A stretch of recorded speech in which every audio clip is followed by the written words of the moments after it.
জুলাই বিপ্লবীরা ঘোষণা করেছিল আগামীর বাংলাদেশ গঠিত হবে 1947 সাল, 71 সাল এবং 2024-এর ঐতিহাসিক বিজয়ের উপর ভিত্তি করে। সর্বশেষ 1971 সালে মহান মুক্তিযুদ্ধের মধ্য দিয়ে বাংলাদেশকে একটি বৈষম্যহীন স্বাধীন রাষ্ট্রের গোড়াপত্তন করার জন্য তারা একটি পরিবেশ তৈরি করে দিয়েছে এবং জনগণের অধিকার প্রতিষ্ঠার সংগ্রামে অনেক রক্ত এবং ত্যাগ স্বীকার হয়েছে।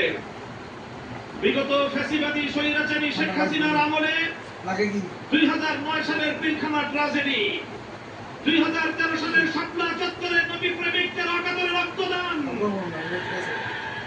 2013 সালে আল্লামা দেলোয়ার হোসেন সাঈদী রহমতুল্লাহি আলাইহির বিরুদ্ধে একটি কল্পিত রায়ের মাধ্যমে কোরআন প্রেমিক তাওহীদি জনতার উপর যে আক্রমণ করা হয়েছে, পাখির মতো গুলি করে প্রায় শতাধিক কোরআন প্রেমী তাওহীদি জনতাকে হত্যা করা হয়েছে। সেই সকল বীর শহীদান 2021 সালে মোদী বিরোধী আন্দোলনে হেফাজতে ইসলামের নেতা কর্মীদেরকে হত্যা করা হয়েছে। 2024 সালের জুলাই বিপ্লবে 1,500 বাংলার কামাল সন্তানদেরকে গুলি করে পরিকল্পিতভাবে হত্যা করা হয়েছে। রক্তের সাগর পাড়ি দিয়ে 36শে জুলাই, 5ই আগস্ট 24 সালে বাংলাদেশ নতুন ভাবে মুক্তি এবং স্বাধীনতা লাভ করেছে।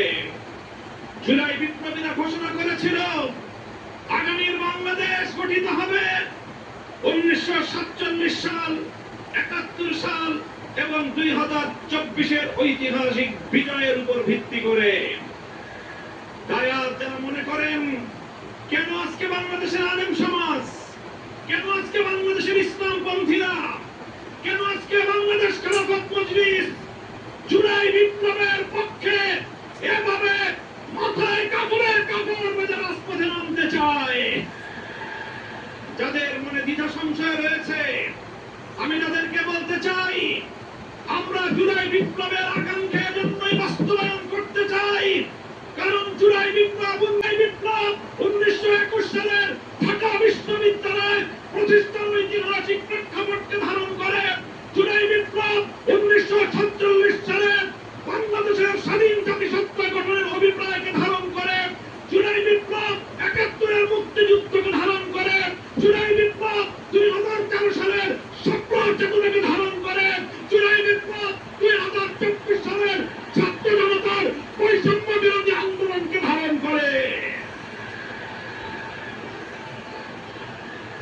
সংগ্রামী সাথী ও বন্ধুগণ, তাই যারা ইসলামকে ভালোবাসেন, যারা বাংলাদেশকে ভালোবাসেন, যারা বাংলাদেশের শতবর্ষের ঐতিহ্যের স্বাধীনতার সংগ্রামকে যারা ধারণ করেন, জুলাই বিপ্লবের বিপক্ষে তারা থাকতে পারে না।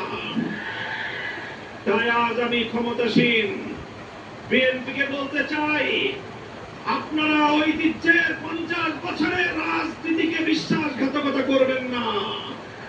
শহীদ জিয়াউর রহমান, বেগম খালেদা জিয়ার আদর্শের সঙ্গে গাদ্দারি করে বিএনপি লিখতে পারবে না। বাংলাদেশী জাতীয়তাবাদ এবং বাংলাদেশের স্বাধীন জাতিসত্তার যে আকাঙ্ক্ষাকে যদি বৃত্তাঙ্গুলি দেখান, আপনাদের অস্তিত্ব বিলীন হয়ে যাবে।